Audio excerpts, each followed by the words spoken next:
Este es quizá uno de los dibujos más fáciles que puedes hacer.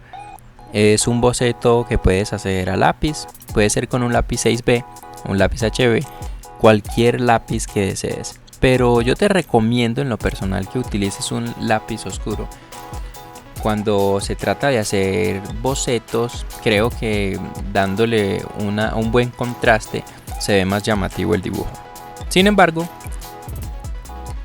cada quien tiene sus preferencias y tiene sus formas de dibujar. En mi caso, me gusta hacerlo de esa forma. No sé tú qué tal.